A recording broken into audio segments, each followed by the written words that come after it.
스승님, 이번 경전 시작 부분에서 지정학 보살님이 세존께 말씀하셨죠. 제가 수많은 중생들을 보니 이들의 마음과 생각이 움직여 쌓는 업보는 모두 죄업입니다. 이 부분에 대해서 스승님께 가르침을 청합니다. 모든 찰나에 움직이는 마음과 생각이 모두 죄업이라는 의미는 아닙니다. 정확한 표현은 마음과 생각이 일답니다. 일다는 무슨 뜻일까요? 판단하고 깊이 생각해서 결정을 내리는 때를 뜻합니다. 언제 이런 중요한 판단과 생각을 할까요? 큰 이익이 눈앞에 있을 때죠. 심지어 나쁜 짓을 할 절호의 기회나 남을 골탕 먹일 기회가 왔을 때, 또는 큰 선행을 하거나 남을 도울 좋은 기회가 왔을 때입니다. 첫째는 인생의 갈림길에 이르렀을 때이고, 둘째는 방금 언급한 기회들이 왔을 때죠. 우리가 선택하는 생각과 인식으로 판단을 내릴 때 이것을 마음과 생각의 일다라고 표현합니다. 단순히 찰나에 뭐 할까, 산책하자라는 마음과 생각이 죄가 되고 남을 해칠까요? 산책이 사심일 수는 있지만 이 행위는 선하지도 악하지도 않고 정상입니다. 방금 말한 것처럼 큰 이익이 있을 때, 인생에서 중요한 선택을 해야 할 때 마음과 생각이 이는 것이 중요한 부분입니다. 그래서 움직이다가 아닌 일다로 표현합니다. 선택과 판단의 마음이 크게 이는 것을 말합니다. 불법을 제대로 수행하지 않은 평범한 중생이나 불법을 진심으로 받아들이지 못한 사람이 함부로 마음이 움직이면 죄가 됩니다. 왜 죄가 될까요? 사심이니까요. 부처님, 제 주식이 그만 떨어지게 지켜주세요. 부처님, 제 다단계 상품이 많이 팔리게 해주세요. 많이 팔려야 한답니다.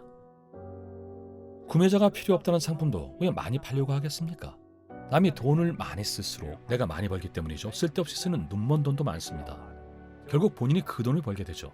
이럴 때 마음과 생각이 잃었다라고 합니다. 사리사욕의 마음과 생각이 잃었죠.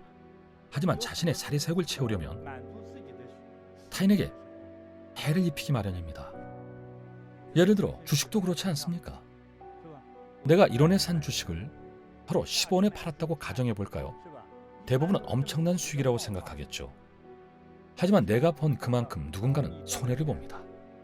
본인은 1원에 산 주식이 2원으로 올라서 2원에 팔았지만 당시 2원에 산 사람들은 주가가 다시 1원으로 떨어져서 1원에 팔았다면 손해 아닙니까? 누군가 웃으면 누군가는 울어야 합니다. 이런 경우가 정말 많습니다. 질투심도 마찬가지죠. 자기도 모르게 불쑥 화가 납니다. 본인의 지인이나 이웃이 성공하면 괴롭기 시작합니다. 남자 형제의 아내들 간에 비교는 절대 피할 수 없습니다. 기어코 비교합니다. 이런, 동생의 차가 우리 차보다 1,000만 원이나 비싸다고? 속이 끓기 시작한 형수는 5천만 원 더 비싼 차를 사려고 하죠. 그렇지 않으면 불면증에 걸려버립니다. 내가 화가 난 건 아니에요. 하지만 정말 잠이 안 온다고요, 여보. 왜 이럴까요? 의사도 이런 병에는 속수무책입니다. 자고 싶어도 잠을 못 자니까요. 마음이 넓고 질투심이 적은 사람은 눕기만 하면 쿨쿨 잡니다. 이런 사람들은 질투심이 적습니다. 그래서 속세에서는 대부분의 경우 자신의 이익을 충족하려고 할 때 분명히 타인을 해치게 됩니다. 스승님께서 강설하신 앞부분 내용에 대한 시청자분의 질문입니다. 가끔 실수로 악한 마음이 일 때가 있는데 남을 해하는 행위로는 옮기지는 않았습니다. 이런 생각이 있는 것만으로도 죄업이 생기나요? 예를 들어 그 행동을 취했을 때 얻는 죄업을 1만 점이라고 합시다. 하지만 행동하지 않으면 죄업은 1점이 됩니다. 생각으로 인한 죄업은 어떻게 없앨까요? 참여하십시오. 이런 생각을 하지 말아야지. 그 사람을 괴롭히지 말아야지. 동시에 그 사람의 장점을 떠올리며 오히려 친절을 베풀므로써 마음으로 인한 업을 보완해야 합니다. 물론 속으로는 너를 죽이고 싶었다, 이런 말은 절대 하지 말아야겠죠. 대신 올바른 행동으로 과거 마음에 품었던 그릇된 생각을 보완하고 고친다면 죄가 사라집니다. 정말 다행이네요. 감사합니다, 스승님. 이제 막 작은 선행을 시작해서 아직 깊이 쌓이지도 않았는데 주변에 나쁜 친구들이 조금만 유혹하면 그 유혹에 바로 넘어가 버립니다. 그래서 스승님께 가르침을 청합니다. 어떻게 해야 나쁜 친구를 피할 수 있을까요? 그리고 실제로 이런 상황에 처했을 때 이런 좋지 않은 환경에서 빠져나올 수 있는 방법이 있을까요? 먼저 해주고 싶은 말은 우선 나쁜 친구를 사귀지 말아야 합니다. 친구를 사귈 때 사실 친구뿐만 아니라 형제 자매나 아주 가까운 친척일지라도 우리는 그들이 정신적으로 추구하는 방향을 알 수도 있고 모를 수도 있습니다. 따라서 친척이나 지인을 포함해서 특히 친족 관계가 아닌 절친한 친구와 서로 교류할 때는 반드시 상대에 대한 판단적 사고가 필요합니다. 왜냐하면 악행에 물들거나 유혹에 넘어가 죄악의 수렁에 빠져 목숨까지 잃는 사람이 허다합니다. 패가 망신하거나 가산을 탕진하기도 하죠. 옛날 홍콩 영화에 등장하던 손우, 즉 나쁜 친구를 만나서 벌어지는 일이죠. 손우란 질이 아주 나쁜 친구들을 말합니다. 굶주린 늑대를 집에 들이는 격이죠. 이런 선우들은 친구를 죽음으로 내몹니다. 특히 악행을 저지르도록 꿰어내죠. 예를 들어 절도, 마약, 성매매, 매춘, 횡령 등 모두 친구를 따라 이런 악행들을 저지릅니다. 그들은 괜찮다고 말합니다. 재미로 놀아보는 것이라며 정색하지 말라고 꼬드기죠. 아직 젊은데 왜 그렇게 노인네처럼 보냐며 이게 진짜 마약인지 맛을 보라고 합니다. 도박도 마찬가지입니다. 땅콩을 걸고 하는 카드놀이가 무슨 도박이냐고 말하겠죠. 분위기도 맞출 줄 모르고 계속 그러면 친구와 어울리지도 못하고 외톨이가 된다고 합니다. 카드놀이를 가르쳐 준다는데 그걸 도박이라고 하면 친구도 아니고 의리도 없다면서 바보 취급을 하죠. 그들은 여러 가지 가머니설과 유혹으로 젊은이들과 의지가 약한 사람을 함정으로 끌어들여서 하지 말아야 할 일을 저지르게 만듭니다. 이렇게 당하는 사람이 많습니다. 제가 아는 어느 형제는 그 형이 억만이 넘는 동생의 자산을 1년 만에 전부 탕진했습니다. 친형이 친동생을 해치고 말았죠. 동생은 원래 부자였는데 대형 밀수사업에 손을 대는 바람에 결국 가산을 전부 탕진했습니다. 어리석은 꾀 때문에 결국 가업을 망쳐버렸군요. 맞습니다. 우리가 아무리 부자라도 세계적인 갑부에 비하면 명함도 못 내밀지 않겠니? 그러니 빨리 돈을 불려야지. 손해만 주고 있으면 뭐하겠어. 은행에 넣어도 이자가 형편없고 이자가 아예 없는 은행도 있으니 우리가 밀수를 한다면 돈이 배로 불어날 거다. 1억을 투자하면 3개월엔 2억이 돌아올 거다. 이런 조건에도 투자를 안 하면 그건 멍청이지. 갑부들 중에 성실하게 만 사람이 몇이나 되겠냐? 형은 나름 일리 있는 말로 동생을 부추겼습니다. 동생이 리스크가 있다고 하자 형은 리스크가 있어야 스릴도 있다고 말했죠. 바다에서 서핑할 때처럼 큰 파도가 밀려올 때 파도를 타야 풍랑의 꼭대기를 밟을 수 있고 그게 바로 진정한 영웅이라면서 온갖 방법으로 동생을 구워 삶았습니다. 하지만 거친 파도에 휩쓸려 들어가면 뼈도 못 추리는 법입니다. 흔적도 없이 사라집니다. 목숨을 잃는 사람도 있죠. 젊은 시절 제가 칭하이에 있을 때 이런 일이 있었습니다. 비슷한 사례입니다. 이름이 왕샤월인 사람이 있었습니다. 왕샤월이 본명은 아닙니다. 그리고 같은 마을에 릭이라는 사람이 살았죠. 본명은 리퀴였지만 악귀 같은 사람이라 릭이라고 부르겠습니다. 왕샤월은 어느 날 평소처럼 옆 동네 장터에 갔습니다. 장터에서는 농민들이 다양한 물건들을 가져와 판매합니다. 마을마다 돌아가며 장이 열립니다. 오늘은 이 마을, 내일은 저 마을에서 물건을 사고 팔았죠. 왕샤월은 먹거리를 사러 갔습니다. 옆마을 입구에 막 도착했을 때 같은 마을에 리기를 만났습니다. 리기는 소 한 마리를 끌고 있었죠. 왕샤월, 얼른 이리 좀 와보게. 내가 소를 한 마리 샀는데 아직 살 게 많이 남았다네. 자네가 먼저 이 소를 자네 집에 데려가서 염으로 좀 주지 않겠나? 내가 볼 일을 마치고 소를 찾으러 가겠네. 알겠지? 잊지 말게. 아무튼 같은 마을 사람이니 서로 도울 일이 있으면 도와야죠. 내키진 않았지만 승낙했습니다. 큰 부탁도 아니고 조금 더 걸을 뿐이었죠. 그리 먼 거리도 아니고 고작 1km였으니까요. 그렇게 소를 끌고 집으로 돌아와 여물을 먹이고 그가 못 도망가도록 문을 잠갔습니다. 그런데 그날 오후 경찰이 찾아왔습니다. 소를 잃어버린 소주인과 경찰이 소를 찾으러 마을에 온 거죠. 왕세월이 소를 끌고 돌아오는 것을 누군가 봤던 겁니다. 경찰과 함께 들어와 둘러보자마자 그 소의 원래 주인이 말했습니다. 우리 집 소가 맞습니다. 코피를 풀어주니 나를 따라오지 않습니까? 내 소가 맞습니다. 경찰은 그 말이 맞다며 곧장 왕세월을 체포했습니다. 왕세월은 억울했죠. 제가 훔치지 않았어요. 저는 모르는 일입니다. 서둘러 자초지종을 설명했죠. 아침에 장터에 가는 길에 마을입구에서 리기를 만났는데 리기가 방금 이 소를 샀다면서 나중에 자기가 데리러 올 테니 먼저 제 집에 끌고 가서 여물을 주라고 부탁했습니다. 경찰은 리기도 체포했습니다. 하지만 경찰에 잡혀온 리기는 언제 그랬냐면 잡아뗐습니다. 자기는 장을 보느라 바빠 왕세월은 본 적도 없다고 시침을 뗐습니다. 결국 왕세월은 2년형을 선고받았습니다. 그리고 최근 공항에서는 10여 년 동안 출장으로 비행기를 자주 탄 사람들은 이런 일을 많이 겪었을 겁니다. 예를 들어 비행기를 타고 홍콩에서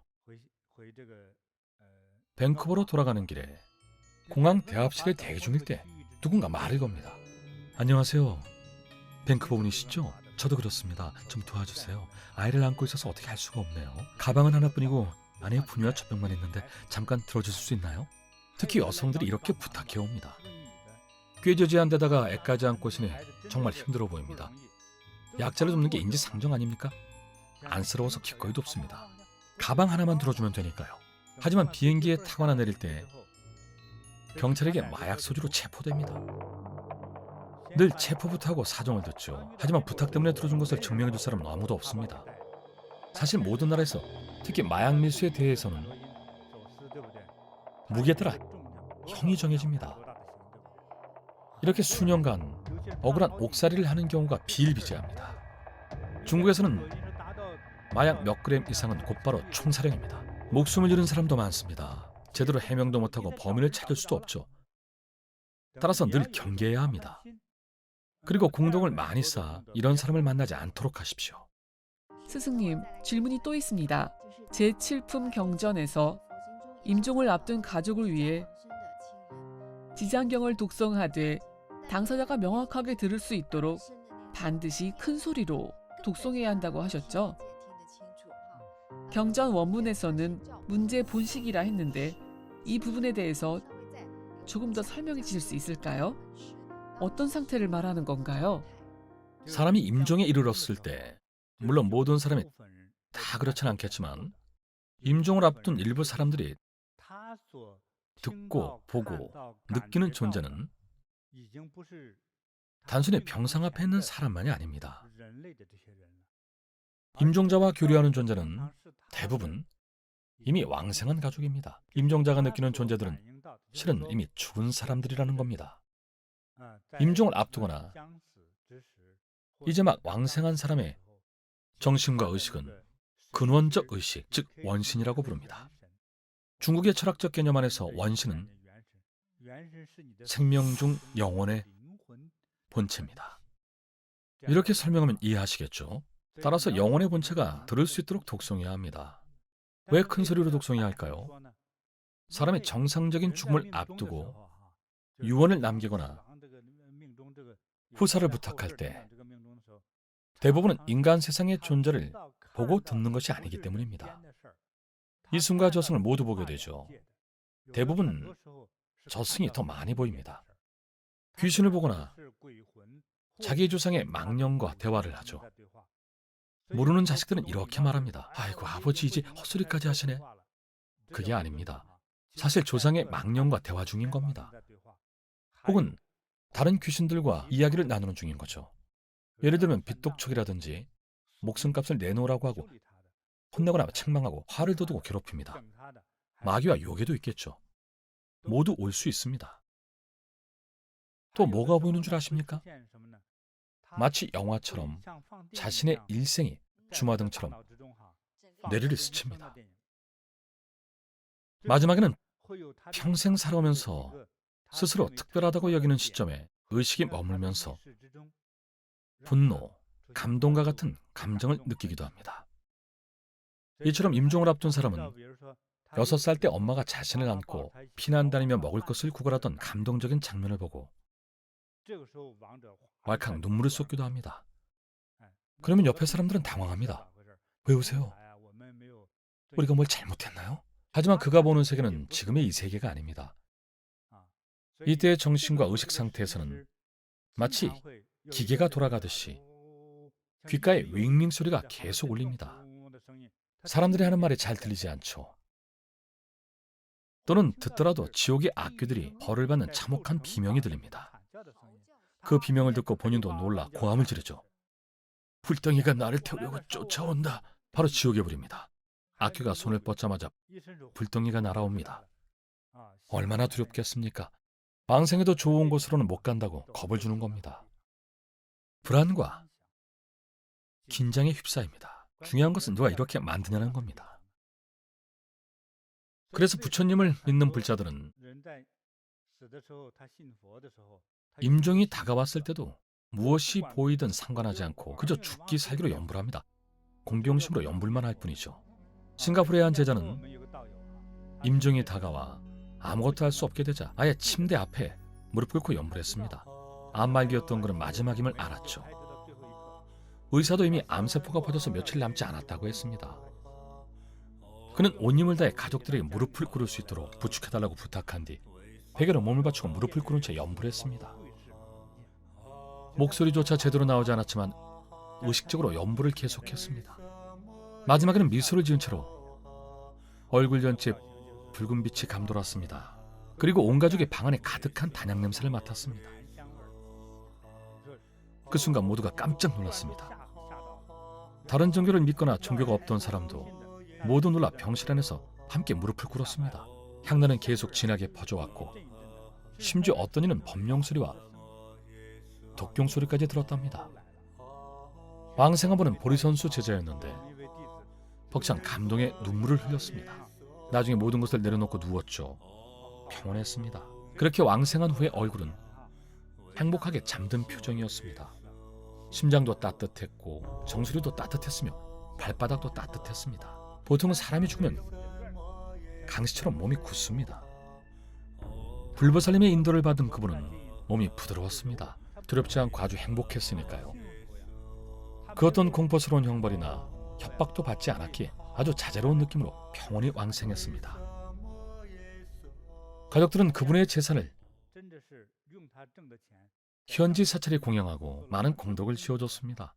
그 장면을 본 온 가족이 모두 부처님을 믿게 됐죠. 한 시청자분 질문입니다. 사람이 임종에 이르면 간혹 가족이 와서 데려간다는데 귀신이 둔갑한 것일 수도 있답니다. 어떻게 구별할까요? 귀신이 잡으러 올 때는 늘 가족 모습으로 변해서 오나요? 꼭 그렇지는 않습니다. 제가 알기로는 큰 귀신이 사람을 데려가려 할 때 대부분 모습을 바꾸지 않습니다. 귀신의 형상 그대로 잡아가죠. 어떤 존재는 꾸미거나 얼굴을 바꿉니다. 목숨이 다해 왕생한 사람은 죽어야만 하는 사람이고 떠나야만 합니다. 대부분은 맞설 에너지가 없기 때문에 귀신이 잡으러 와도 대적할 힘이 없습니다. 그저 따라갈 수밖에 없겠죠. 염라대왕이 삼경에 죽으라 했는데 감히 누가 오경까지 지체하겠습니까? 명을 받들고 일하는 작은 귀신들은 엄두도 못 냅니다. 늦어지면 본인들이 지옥에 떨어져 형벌을 받거나 제재를 받으니까요. 그래서 사람을 잡으러 온 졸병 귀신들은 지체할 수 없습니다. 그러다 보니 좀 더 편하게 일하기 위해서 망자가 사랑하던 강아지가 있었다면 그 강아지 모습으로 변하거나 강아지의 혼을 데려와서 망자를 따라오게 만듭니다. 그렇게 지옥에 떨어지죠. 또는 오빠를 많이 따랐다면 오빠의 모습으로 나타납니다. 혹은 할아버지 등 좋아하는 사람으로 둔갑하죠.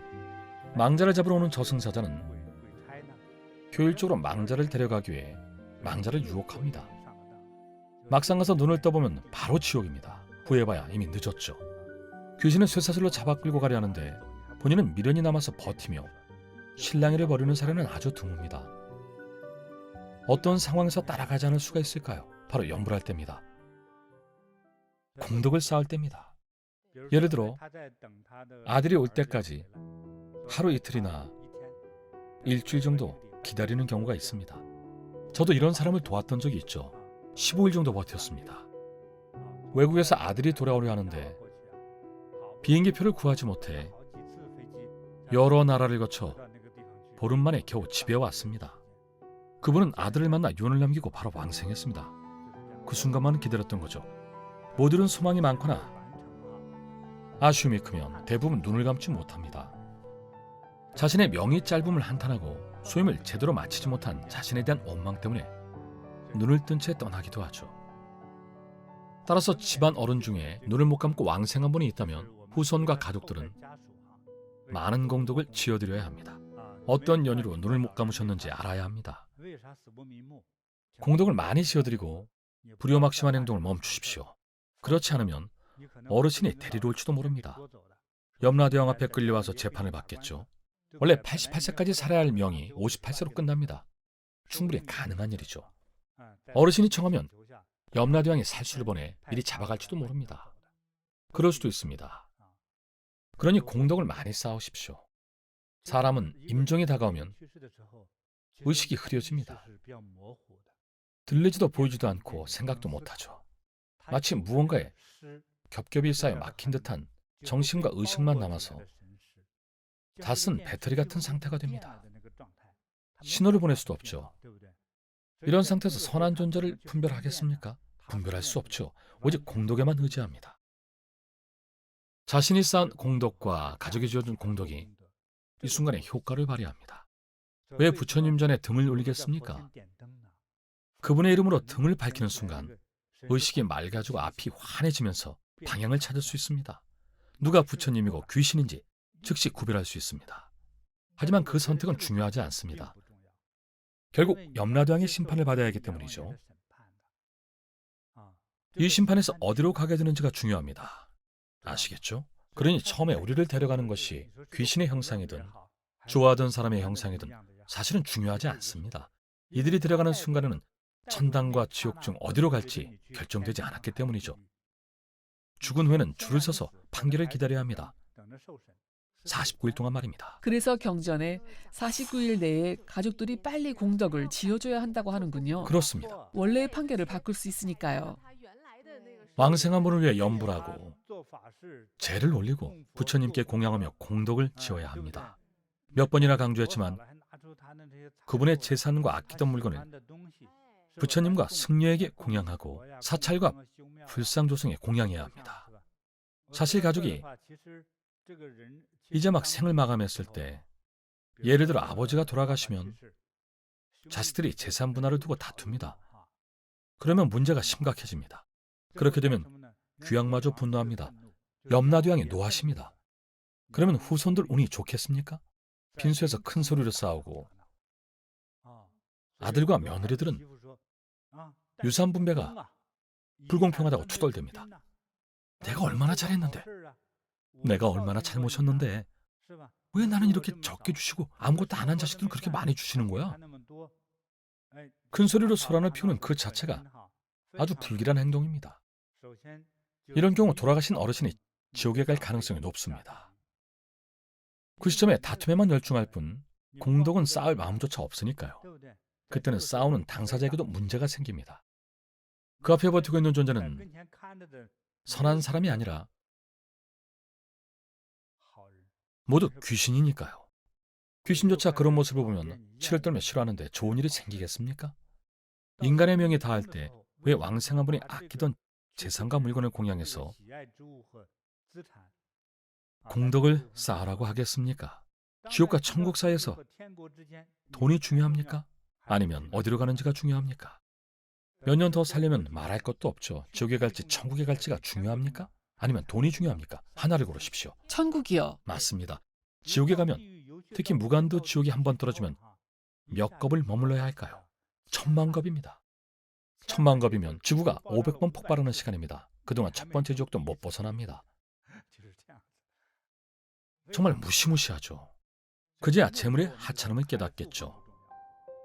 미래에 여러분의 생명이 윤회하여 가게 되는 방향이 가장 중요합니다. 왜 그런 효과가 나타날까요? 왕생한 사람이 가장 아끼던 재물로 공양해야만 7분의 1이라도 왕생자에게 돌아갑니다.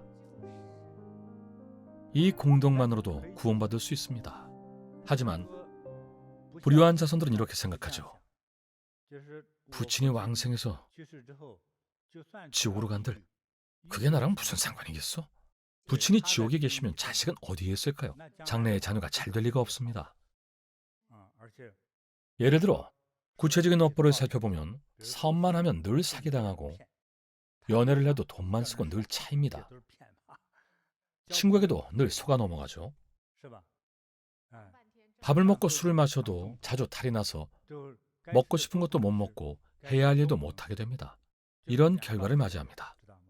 결국 얻고자 하는 것은 무엇이든 얻지 못합니다. 시청자 질문입니다. 왕생 후 불보살님의 마중을 받아도 심판은 똑같이 받아야 하나요?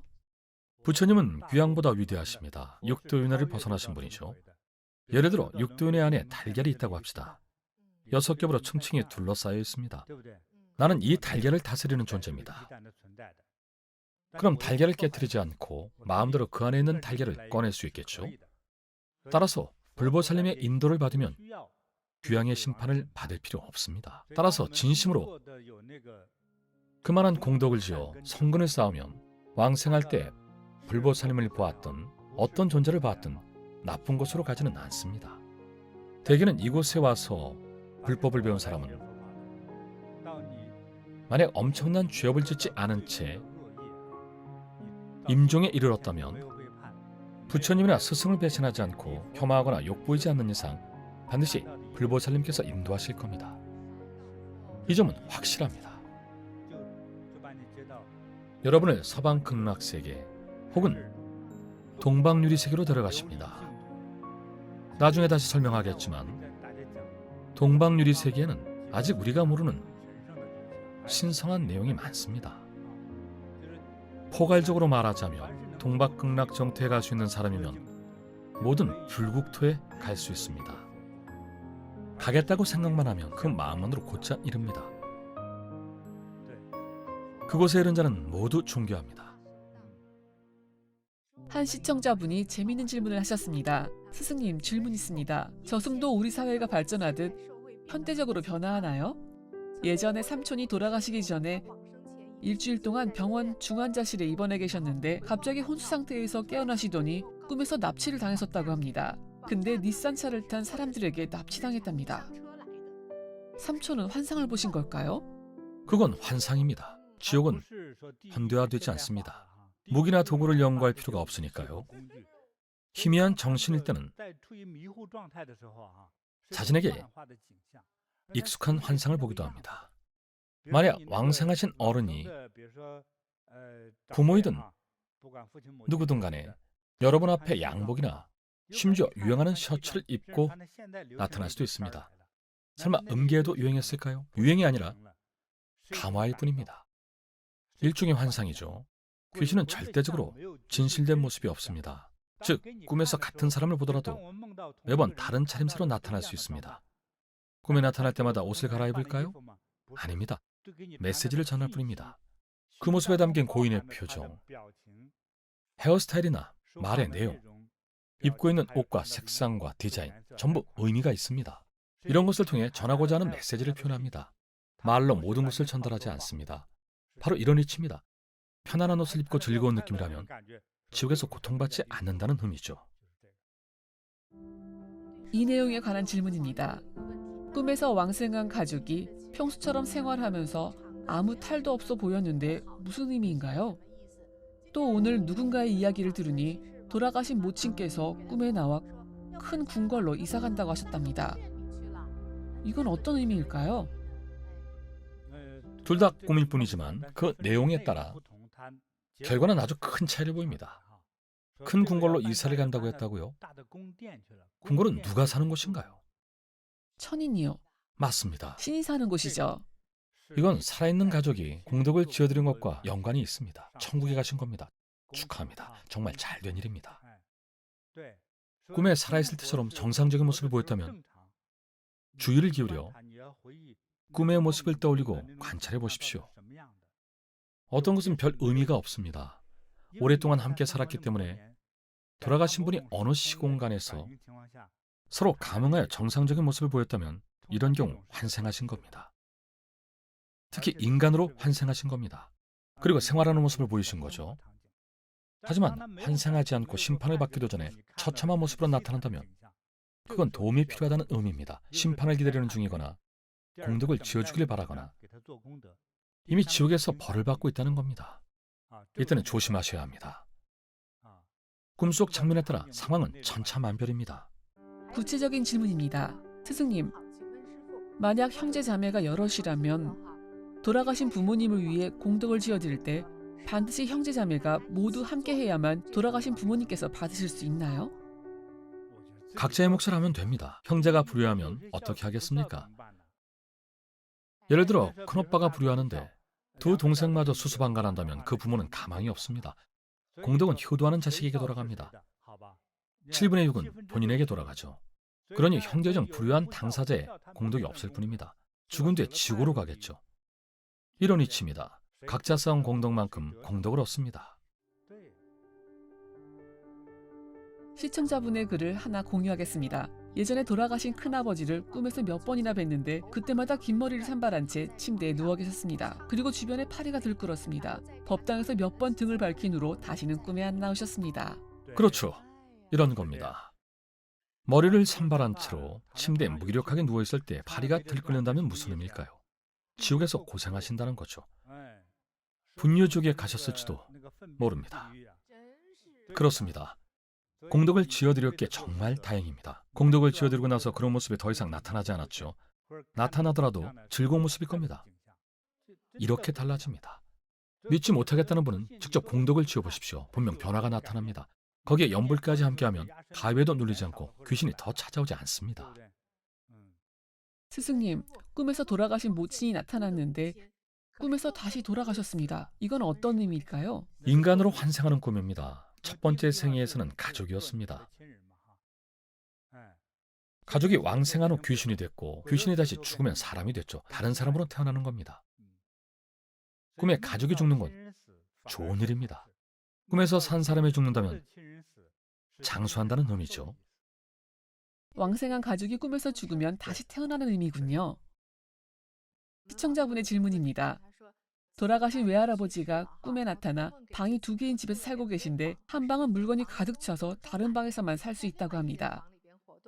게다가 우산과 과일이 부족하고 식구들이 보고 싶다고 하셨죠. 외할아버지께서 돌아가신 뒤 얼마 지나지 않아 이런 꿈을 꿨습니다. 그래서 여쭙니다. 공덕을 더 지어드려야 할까요? 네, 그래야 합니다. 꿈에 나와 필요한 것을 요청할 때는 도와달라는 뜻입니다. 먹을 것을 요구하는 것이 아니라 공덕이 필요하다는 의미입니다. 아시겠죠? 곧 샘물과 구리물을 마시는 벌을 받는다는 의미입니다. 그러니 공덕을 쌓아 도와드려야 합니다. 또한 시청자분은 꿈에서 왕생하신 부친을 뵀는데 큰 붉은 도포를 입고 하늘 높이 공중에 계셨답니다. 무슨 의미일까요? 좋은 의미 아닐까요? 붉은색은 무슨 뜻일까요? 불이요. 꼭 그렇지는 않습니다. 붉은색은 2가지 의미가 있습니다. 다른 것으로 뭐가 떠오르십니까? 피요. 불 아니면 피겠죠. 그래서 공덕을 많이 지어드려야 합니다. 다른 제자분의 질문입니다. 꿈에서 돌아가신 아버지가 제 지갑에서 4만 원을 가져가셨어요. 아이쿠, 돈이 필요하신 겁니다. 빨리 지전을 태워드리십시오. 지전에 아버님의 이름을 쓰십시오. 한 장씩 다 쓸 필요는 없습니다. 거푸장에 아버지 이름을 쓰고 태우십시오. 연불도 하고요. 그렇습니다. 아버지 이 돈을 받으세요. 이렇게요. 그렇습니다. 방금 그 꿈들은 모두 불길합니다. 반드시 공덕을 지어드려야 합니다. 한 시청자분 질문입니다. 아버지가 오래 돌아가셨습니다. 이 경전 강서를 통해 이런 이치를 배워서 아버지를 위해 공덕을 닦고 염불했습니다. 하지만 오빠는 이런 걸 믿지 않아서 적극적으로 공덕을 짓지 않았죠. 아버지께서 돌아가신 뒤 제 꿈에 나타나신 아버지는 늘 웃고 계셨어요. 하지만 오빠의 꿈속에서는 늘 고통스러운 모습일 뿐만 아니라 계속 돈이 부족하다고 하셨다는데 왜 이런 걸까요? 그건 부친께서 오빠에게 불만이 많다는 의미입니다. 돌아가신 부모님이 자식에게 불만이 있다는 뜻입니다. 저승에서도 어느 자식이 잘하고 못하는지 잘 아십니다. 그분의 오빠가 그런 꿈을 꾸고서도 공덕을 잘 지어드려 보답하지 않는다면 오빠에게 문제가 생길 겁니다. 아주 골치 아픈 문제가 생길 겁니다. 부친이 자식에 대해 마음으로 느끼는 만족감은 다릅니다. 제가 이렇게 경전을 강설하는 것도 여러분이 이런 진실을 알도록 하기 위해서입니다.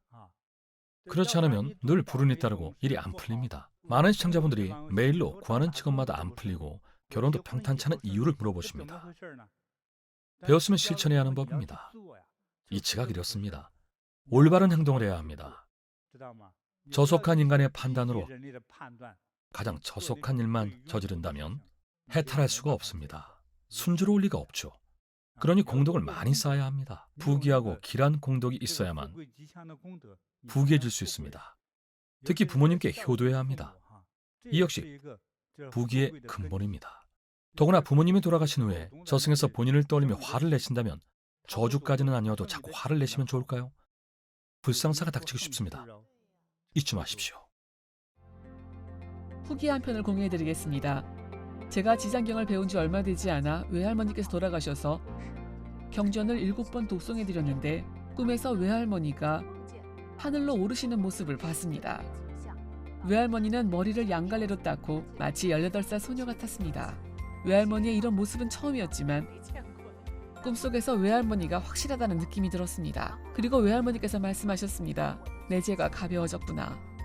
그리고 꿈에서 깨어났죠. 제가 지장경을 독송해드린 공덕을 받으신 것이 분명합니다. 대자대비하신 지정왕 보살님의 자비로운 제도에 감사드립니다. 외할머니께서 죄가 가벼워졌다고 분명하게 말씀하셨다고요. 죄가 가벼워지면 승천합니다.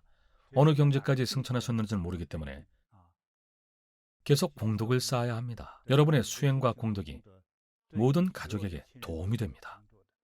경전에서도 지정왕 보살님의 명호를 독송하고 수행하며 지정왕 보살상에 공양하면 분명 복덕을 얻는다 했습니다. 물론 따지고 묻는 분도 있겠죠. 만약 어느 나라 어느 지역의 도시에 대홍수가 일어났다면 그것은 착한 사람이 한 명도 없어서 그런 겁니까? 아닙니다. 그것 중생의 공통된 업 때문입니다. 업보가 너무 많이 모여서 생긴 겁니다. 아무리 혼자서 부처님의 광명을 청해도 마치 가진 돈과 빚의 액수 차이가 크듯이 격차가 너무 커지면 재난이 발생합니다. 그러나 복이 있는 사람은 이런 재난 속에서도 화를 피합니다. 그래서 복이 있는 사람들은 대홍수가 일어났을 때도 신기하게도 나무 위에 오르거나 지붕 위에 올라 무탈합니다. 그뿐만이 아닙니다. 공덕이 있는 사람은 실수로 강에 빠져도 그 강이 아무리 깊더라도 거북이까지 나타나 등에 태워줍니다. 보통은 상상하기 힘든 일이죠. 평범한 사람은 강에 빠지면 물이 너무 차거나 다리가 풀려서 또는 수초에 감겨서 죽습니다. 하지만 복이 있는 사람은 크고 깊은 우물에 빠지거나 큰 강물에 휩쓸려가도 물고기나 거북이 덕분에 목숨을 구하기도 합니다. 믿을 수 없을 정도로 신기하죠. 드물지만 이런 복이 있는 사람이 있습니다. 이런 복이 있으면 반드시 신의 구원을 받습니다. 물고기 신이나 거북이 신 혹은 신선에 나타나 어떻게든 구해줍니다. 아직 해야 할 올바른 일들이 많기 때문입니다. 공덕이란 무엇일까요?